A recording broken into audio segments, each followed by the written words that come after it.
علیکم dear viewers, my name is Salar and سمن زوج۔ آج میں عاطف صاحب کے ساتھ ہوں اور ہم آج عورت مارچ کے بارے میں بات کرنے لگے ہیں، تو ان سے پوچھتے ہیں سر۔ بسم اللہ الرحمن الرحیم۔ آج ہم بات کریں گے 8 مارچ کے حوالے سے، جو عورت مارچ جو ہے اس میڈیا کے اوپر بہت برننگ ایشو بنا ہوا ہے کہ عورت مارچ کیا ہے۔ تو اس کا ہم تھوڑا سا بیک گراؤنڈ پہلے میں دیکھتے ہیں کہ 1776 کو جب امریکہ آزاد ہوا تھا تو اس وقت امریکہ میں یہ جو غلاموں کا نظام ہے یہ بھی سارا اس وقت ایگزسٹ کرتا تھا اور عورتوں کے حقوق بھی نہیں تھے۔ تو عورتوں نے اس وقت بھی یہ کوآرڈینیشن شروع کر دی اور یہ سوچنا شروع کر دیا کہ ہمارے حقوق جو ہیں وہ ہونے چاہیے، آواز اٹھانی شروع کر دی۔ تو یہ سلسلہ چلتا رہا یہاں تک کہ 1909 کو سب سے پہلے عورتوں نے اپنے حقوق کے لیے امریکہ میں نیو یارک کے اندر احتجاج کیا۔ اس کے بعد سے یہ ایک سیٹ اپ چل پڑا۔ اگلے سال 1910 کو ڈنمارک میں ایک بہت بڑا احتجاج ہوا۔ تو یوں یہ ایک سلسلہ جو ہے نا وہ شروع ہو گیا۔ 1911 کو پھر مارچ میں آسٹریا کے اندر اور ڈنمارک کے اندر، جرمنی کے اندر 1 ملین جو پارٹیسپینٹ تھے انہوں نے احتجاج کیا۔ پھر 1913 کو رشیا کے اندر ایک بہت بڑا احتجاج ہوا۔ یہی اس کا بھی تھا کہ عورتوں کو حقوق دیے جائیں، عورتیں اس کی پارٹیسپینٹ تھی۔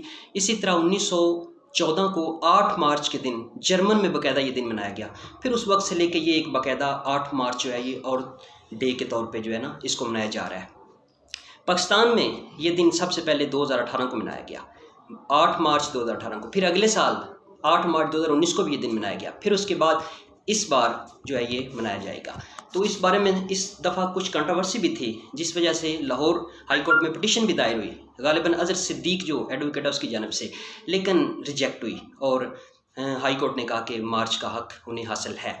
تو مغرب میں تو عورتوں نے یہ احتجاج جو ریکارڈ کروائے تھے اس کے پیچھے ان کا ایجنڈا تھا کہ ہمیں حقوق نہیں مل رہا ہے، نہ انہیں رائٹ ٹو ووٹ تھا، نہ انہیں پارلیمنٹ جانے کا کوئی اختیار تھا، نہ ان کو دیگر جو جابس تھی ان میں ان کی کوئی پارٹیسپیشن تھی۔ تو ان کے آگے پھر یورپ نے، امریکہ نے سرنڈر کیا اور ان کو یہ حقوق ملے۔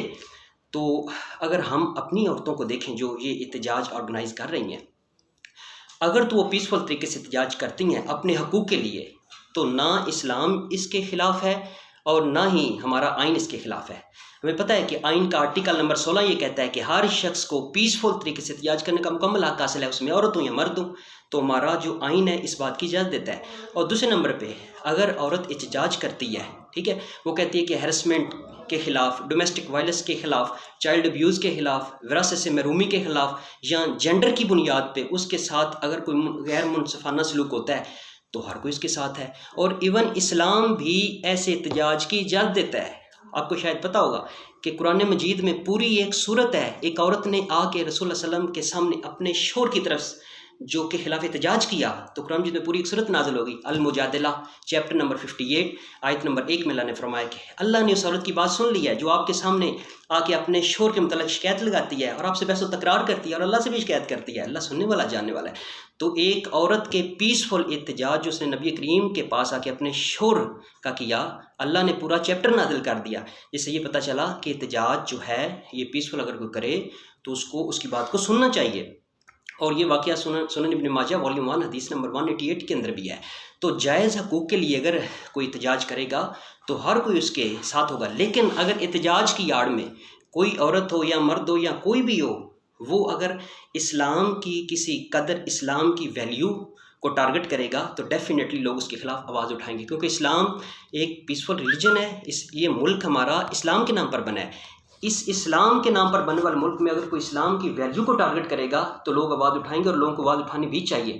باقی رہا یہ معاملہ پردے کا معاملہ، اگر عورتیں اپنے احتجاج میں پردے کو ٹارگٹ کریں گی تو پھر ہم یہ کہیں گے کہ دنیا کا کوئی بھی ایسا ریلیجن نہیں جو عورت کو یہ کہتا ہو کہ وہ پردہ نہ کرے۔ ہم چند ایک کی مثال دیتے ہیں، مثلا جوڈائزم کو اگر آپ لکھ لیں، یہودیت جس کو کہتے ہیں، book of Deuteronomy chapter number 22 verse number 5 میں لکھا ہوا ہے کہ عورت پردہ کرے۔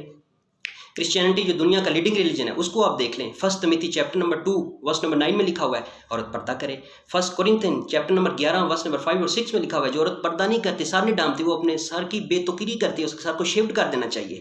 اس طرح ہندوازم کو آپ دیکھ لیں، رگ ویدا کے اندر لکھا ہوا ہے بک نمبر 8 ہم نمبر 33 اور ورس نمبر 19 میں کہ اگر ایشور نے آپ کو عورت بنایا ہے تو پھر آپ اپنی نظریں نیچی کریں اور آپ پردہ کریں، اپنے آپ کو ڈھانپیں۔ اسلام کو آپ دیکھ لیں، سورہ نور کی آیت نمبر 30 میں پہلے مرد کو پردے کا حکم دیا گیا ہے، آیت نمبر 31 میں سورہ نور پھر عورت کو کہا گیا ہے کہ اپنی نظریں نیچی رکھیں اور اپنی عزت کی حفاظت کریں اور اپنی جو بیوٹی ہے اس کو شو آف نہ کریں۔ سورہ الاحزاب کی آیت نمبر 59 میں کہا گیا کہ نبی اپنی بیٹیوں کو، اپنی بیویوں کو اور مسلمان عورتوں سے کہیں کہ جب باہر نکلیں اپنے اوپر حجاب ڈالیں تاکہ ان کی پہچان ہو جائے، ان کو تنگ نہ کی جائے۔ اور رشیا ٹی وی چینل والوں نے اس کے اوپر ریسرچ کی ہے 4 منٹ کی کہ ایک مارکیٹ کے اندر ایک عورت، ایک شخص ہے، وہ ایسی عورتوں کو چھیڑتا ہے جنہوں نے ویسٹرن لباس پہنا ہوا ہے، تو 18 لوگ واچ کرتے ہیں لیکن کوئی بھی شخص ایسا نہیں جو آبجیکٹ کرتا ہے کہ اس کو چھیڑ رہے ہو، کیونکہ نفسیات یہ کہتی ہے کہ جس عورت نے ایسا لباس پہنا ہوا ہے وہ ایسی ہے، اور پھر با پردہ عورت جو ہے اس کو وہ چھیڑتا ہے۔ 11 لوگ دیکھتے ہیں، سارے کے سارے آ کے آبجیکٹ کرتے ہیں اور اس شخص سے کہتے ہیں کہ اس کو چھیڑ رہے ہو۔